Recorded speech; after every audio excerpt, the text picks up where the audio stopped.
Оқырман хаты.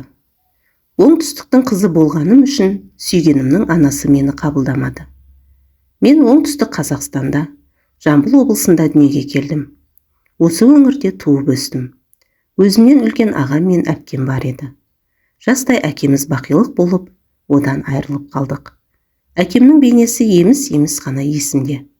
Тек ескі суреттерден ғана көретінмін. Қайтыс болар күні есімде қалғаны, анам әкемді таңға дейін күткен екен. Әкем таң ата қатты қызу болып, сүйретіліп үйге әрең жеткен. Анам ыстық сорпа берген еді, оны ішіп құсып тастады. Мазасы қашып ауыра бастады. Содан жедел жәрдем дәрігер шақырған едік, алайда тым кеш болды. Әкем сол қызу күйінде Раббымызға қайтты. Бала болғаныммен, сол күннен бастап мен бірден есейіп кеттім. Балалық шағым болмады десем де болады. Ересек адам секілді ескірді. Анамның әңгімесінен естігенім және де еміс есімде қалғаны, әкем анамды қатты ұратын еді. Өзіміз малды ауылда шалғайда тұратынбыз. Кейін ел арасына келіп, ауылда тұрған екенбіз. Әкем әулеттің ең кенжесі болған екен. Ол өмірден озған соң, бауырлары, екі әпкесі мен екі ағасы ата-апамыздан қалған, әкеме қалған мұраға таласыпты. Әкемнің ата-ападан қалған фазендасы, асыл тұқымды жылқылары, зил көлігі, жер үй қалған еді. Соның барлығын талан-таражға салып, өзара бөлісіп алды. Қазақ жесірін қаңғытпаған, жетімін жылатпаған халық деуші еді ғой. Алайда біздің жағдайымызда әкемнің бауырлары ойламады. Ініміздің отбасы ғой, артында қалған ізі ғой деп, бізге ешқандай жандары ашмады. Содан анам екінші рет тұрмысқа шығып, өгей әкеміздің етегінен ұстап кете барды. Әкемнің туыстары әлі күнге дейін бізді іздемейді. Біз де оларды іздемейміз. Бір-бірімізге жат адамдардаймыз. Тек ағам ғана әкемнің бауырларымен араласып тұрады. Мені мүлде көрмеген. Бой жеткенімді де білмейді. Менің қазіргі таңдайғы жағдайымды тек ағамнан ғана естіп тұрады екен. Анам екінші рет тұрмыс құрды. Өгей әкемізден ұл да туды, қыз да туды. Үлкен көп балалы отбасына айналдық. Алайда туған әкеміз де, өгей әкеміз де ащы судың құлы болды. Оның зардабын анам көп көрді. Біз де соны көріп өстік. Үйде ұрыс керіс көп болатын. Өгей әкем мал шаруасымен егін егетін. Ал анам үй шаруасы, бала тәрбиесімен айналысатын. Мен бала күнімнен ән салғанға, би билеуге және де тігіншілікке қатты қызығатын едім. Мектепте оқып, оны аяқтап, жоғары оқу орнына түскен кезімде қатты ауырып, бір өлім аузынан қалғаным есімде. Мектеп оқып жүргенде ауыл жігіттері көңіл білдірсе де жауап бермейтінмін. Махаббат сезімдерінің не екенін түсінбейтінмін. Анам өте қатал, ағамды жерге қаратпайын деп, оларға сөз келтірмейін деп, тек сабағымды оқып, үлгілі болуға тырысатынмын. Кейін жоғары сыныпта бой жете бастаған кезімде, оқып жүргенде көрші ауылдың жігітімен достасып, сөйлесіп жүрдім. Арманмен тек үйдегі телефон арқылы сөйлесіп тұратынбыз. Мектеп қабырғасында жылдамдыққа жақсы жүгіретінмін. Арманмен мектеп аралық, аудандық жарыстарда ғана көрісетінбіз. Арман басқа қалаға оқуға түсіп, осы жерде жолымыз екі айырылды. Тараз қаласында жоғары оқу орнын аяқтап, дипломмен жас маман атанып, Астана қаласына келдім. Мамандығым бойынша жұмысқа орналасып, жаңа жерге, ортаға бейімделе бастадым. Астанада туыстарымның үйінде тұрғандықтан, бос уақытында сыртқа қыдыруға көп шыға бермейтінмін. Кейін өз алдыма бөлек шығып, пәтер жалдап тұра бастадым. Астана маған үлкен мүмкіндіктерге жол ашты. Көптеген достар, құрбылар таптым. Сол қыздармен бірге жалдамалы пәтерде тұрып жүргенде, арасында киноға, мейрамханаларға шығып демалып қайтатынбыз. Жарқырап жаз уақыты келгенде, ғаламторда, әлеуметтік желіде бір жігітпен танысып, кейін жүзбе-жүз көрісіп, жай сөйлесіп, екеуміз серуенге шығып жүрдік. Күз мезгілі түскенде мені жақсы көретінін айтып, қыз бен жігіт болып жүруге сөз салды. Екеуміз бір-бірімізді ұнатып, сағыныса кездесіп жүре бастадық. Екеуміз бірге жүре бастаған соң, Алшынға үйлену жағын ойлағанымыз дұрыс шығар деп ой тастап қойдым. Алшын Астананың жергілікті жігіті еді. Отбасында ата-анасы екі ағайынды еді. Ағасы үйленген, бір ұлы бар болатын. Жігітім жоғары білімді, тұрақты жұмысы бар. Астында өз еңбегімен алған жеңіл көлігі бар болатын. Өте еңбекқор жігіт еді. Табысын пәтер алуға жинап жүрген екен.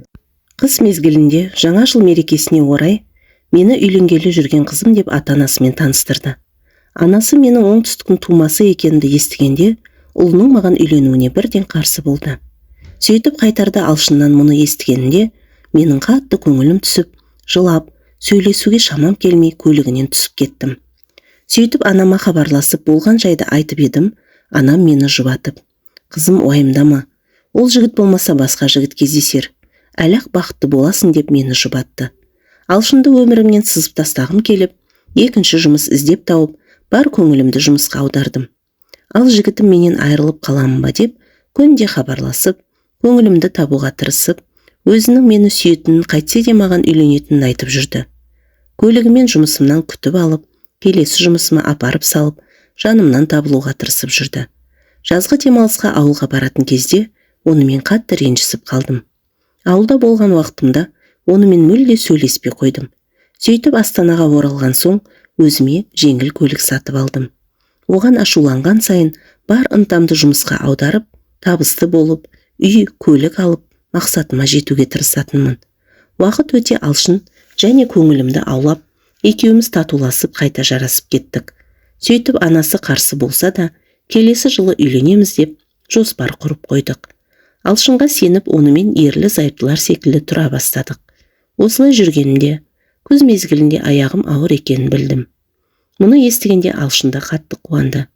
Сөйтіп бұл жаңалықты ата-анасына жеткізіп, енді үйленуге рұқсат беретін шығар деп үміттеніп еді, алайда менің бойымдағы шарана оның анасының жүрегін жұмсарта алмады. Анасы біздің үйленуімізге бәрібір қарсы болды.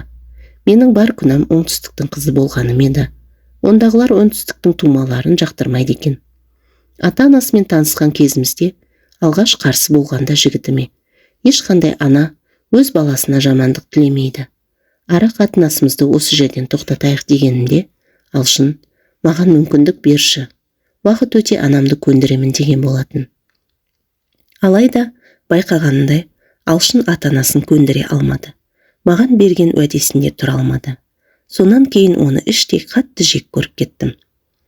Оны қатты жек көріп, оған мүлде хабарласқым да, оны көргім де келмейтін. Соңғы рет кездесіп сөйлескенімізді диктофонға жазып алған едім. Ол маған: "Баланы алдырт, келесі жылы үйленеміз" дегені ең соңғы сөзі еді. Бірақ мен оның сөзіне сенбейтін едім. Ашумен жылап отырып, оған ауыр-ауыр сөздер айтып, оны қарғадым. Оған қатты налыдым. Іштей қатты қиналдым. Өз-өзімді жоғалтып алғандай болдым. Сөйтіп, қуанышы мен мұңды күндерім, ұйқысыз атқан таңдарым өткен сол пәтерден көшіп кеттім. Өйткені Алшынмен өткізген әрбір уақыттың естеліктері көз алдыма келе беретін. Қол ұстасып лимонадтың қайсысы дәмді екенін салыстырып, көз ілмей сырласып, әңгіме дүкен құрған бақытты сәттер көз алдыма келе берді. Көктеммен бірге елімізге ауыр індет келіп, карантинге жабылдық. Осы кездері көп уақытымды достарыммен, құрбыларыммен өткізе бастадым. Жаралы жүрегіммен, ішкі күйік, жан дүнием осыған рухани ем іздедім. Өмірімде болған жайдың барлығын Алланың берген сынағы деп қабылдадым. Тек арада ұзақ уақыт өткеннен кейін ғана сүйген жанымды толығымен кешіріп, оған шын жүректен бақыт тіледім. Алла тағала қаласа қосады, қаламаса қоспайды екен. Екеуміз айырылысқалы 5 жыл өтсе де, бір қалада тұрсақ та, Алшынды көрген емеспін. Соңғы 2-3 күн бұрын ғана түсіме кірді. Содан әлеуметтік желідегі парақшасын іздеп тауып, оның отбасын құрғанын, қазіргі таңда 3 баласы бар екенін суреттерінен қарап білдім.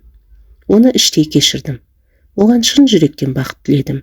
Әрбір жан бақытты болуға лайықты. Алшыннан аяғым ауырлап қалардан алдын коронавирусқа қарсы екпе салдырған болатынмын. 2 апта болып қалған шарананы алдыртуыма сол кезде тура келді.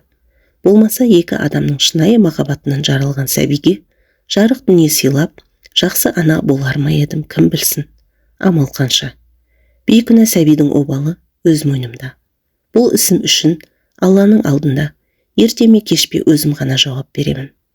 Қазір жасым 33-те. Өз пәтерім мен жеңіл көлігім, мамандығым бойынша тұрақты жұмысым бар. Тұрмыс құру жайында көп ойлана бермейтінмін. Соңғы кездері ел қатарлы тұрмыс құрып, сәби сүйгім келеді. Қыз баланың өмірдегі миссиясы осы емес пе? Алшынмен танысқанда жасым 28-де болатын. Менің таныстарымның көпшілігі Алшынды ұната бермейтін. Тасташы осы жігітті, дейтін. Ал мені оның туыстары ұнатпай, қабылдай алмады. Алшын ешқандай себепсіз гүл сыйлайтын. Екеуміз көп қыдыратынбыз. Мейрамхана, дүкеннен қалағанымды алып беретін. Тапқан табысын тиімді жұмсай білетін. Ата-анасына да көп көмектесіп тұратын. Өте еңбекқор, темекі тартпайтын, ащы судан ұрттамайтын жақсы жігіт еді. Жаман әдеттерден аулақ болатын. Онымен жаз мезгілінде танысқан болатынмын. Оған деген ризашылығымды білдіргім келіп, жұмысына ыстық тамақ пісіріп алып баратынмын. Онымен бірге болған уақытында көңіл күйім көтеріңкі жүретін. Қолымнан барлығы келеді. Үй шаруасына да пысықпын. Тағамдарды да дәмді жасаймын. Кез келген ортаға тез сіңісіп кетемін. Еңбектен қашпаймын. Қазіргі таңда өте сирек күлемін. Көңіл күйім үнемі түсіңкі жүреді. Өмірден бар үмітімді үзген жан секілдімін. Әңгімемді қорытындылай келе, қыздарға айтарым, жігітті қанша жерден сүйіп күйіп қалап тұрсаңыз да, нәпсіні тыйып, тек ақ босағаны аттағаннан кейін ғана, некелі жар атанып, киелі ақ орамалды салғаннан кейін ғана, еріңізге пәктігіңізді сыйлағыңыз дегім келеді. Мен қай жердің тумасы болсам да, барлығымыз қазақпыз ғой. Бізді құртатын осы шыққан жеріміз бен руға бөліну. Болмаса, менің оңтүстіктен болғаным үшін қандай жазығым бар. Алшынның анасының мені осы үшін қабылдай алмаған әлі күнге дейін түсіне алмаймын. Тек ішімдегімен, оқырманмен бөліскім келді. Барлықтарыңызға рахмет. Әңгіменің соңы. Оқырман хатын көркемдеп өңдеген Жазира Төлешова.